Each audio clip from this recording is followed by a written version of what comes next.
Hello, I'm Eric Long. Welcome to Money Rocks. You know, yesterday we did a whole show about gold. Well, there's more to the story. A real quick history lesson about where gold has been.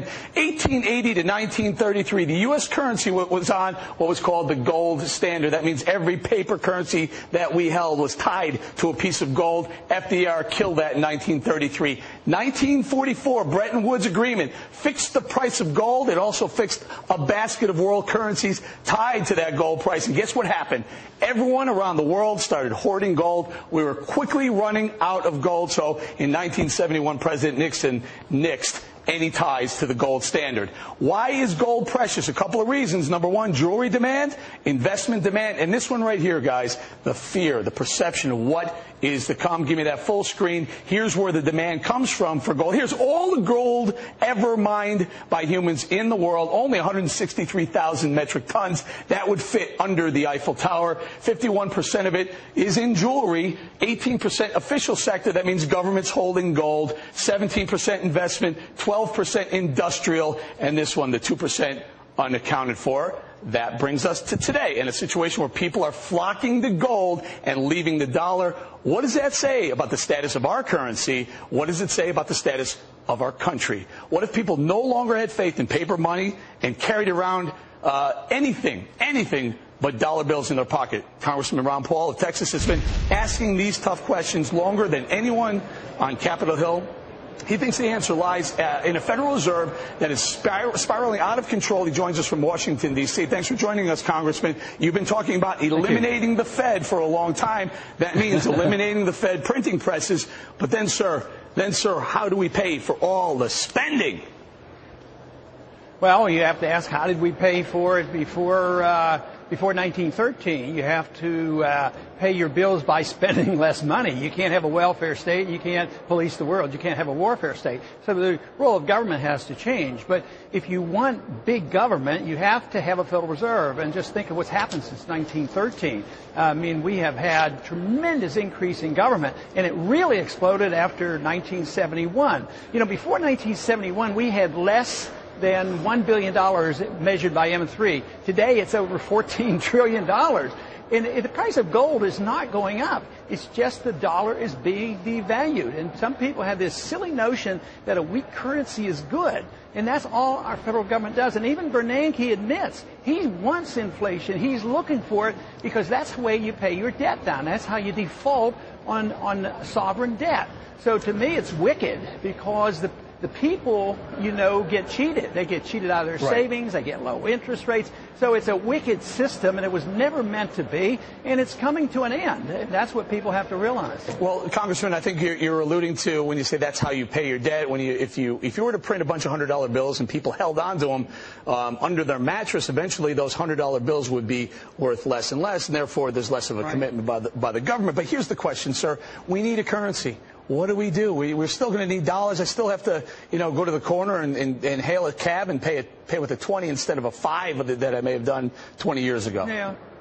Well, I mean, they did it before. They paid with coins, but even in the modern age with the technology, you don't have to.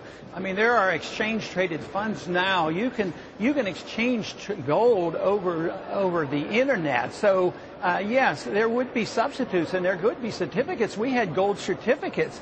It's the limitation of the Fed to print and create money that is the purpose. But people sir, didn't lug a heavy gold around their pockets. They carried silver certificates in my lifetime.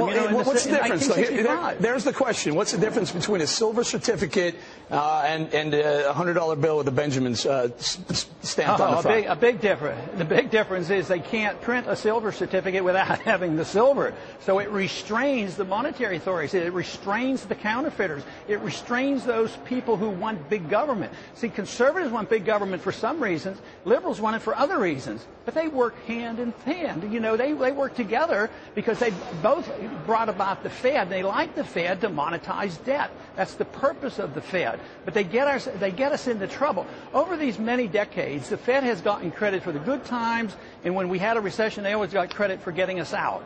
And it was all an illusion. They should get all the blame for the bubbles and all the blame for the inflation, all the blame for the unemployment. And now the secret is out. People now, Main Street America, are waking up, and they know there's something strange about the Federal Reserve. Well, Congressman, let me ask you. I think what you're trying to tell me if I'm reading this right, is that we have to go back to the gold standard, go back to a Bretton Woods type agreement where you say everything we print better have some sort of value to it other than just the seal of the U.S. Well, we need a gold standard, but the Bretton Woods was deeply flawed. Henry Hazlitt wrote about that back in 1945 and said it wouldn't work. Because there was too much license. We weren't even allowed to own gold. Yes, we should have a gold standard. We could start off by obeying the Constitution. Only gold and silver can be legal tender. No emitting bills of credit, which is printing press money. But today we know a lot more about monetary policy than we did in the 19th century. We had bimetallism then. We had silver and gold fixed, you know, at 16 to 1. Well, that wasn't the market. So there's a lot of things that we can do. But the most important thing is have money of real value. Paper money never lasts. All paper currencies end badly. And that's what we're in the process of doing right now. We're going to run out of time with you, sir. But one of the panelists last night had what I consider a pretty darn good idea. Instead of tying the dollar or the dollar bill or the U.S. currency to an ounce of gold, tying it to some form of energy, whether it's a barrel of oil, a gallon of gasoline, something that's a little bit more fungible, probably a lot more available to us. What do you think of that idea? Well, I would let the market determine it. I believe in competing currencies. I would legalize that. That wouldn't be legal under the Constitution. But I think it's incorrect to say it's more fungible. The reason gold is money because it's naturally fungible and you can convert it. If I want to check on you, if you're the bank or you're the government and you're there to issue me a certificate, I can't go and get a barrel of oil from you. I'd have to trust you. Here's the difference. Herein lies the difference. If I wanted to hoard gold, I could probably do it myself. But you can't really hoard barrels of oil because they're hard to store. They're too big. Well, that's good. And that's why it won't work. You have to be able to get it. The gold coin standard is the most important because governments cheat. You can't trust government. And if you have a gold coin standard, you always can check on the politicians to make sure they're not cheating us. And that's why you want a gold coin standard. Congressman Ron Paul from Texas, we appreciate your time, sir. Thank you very much.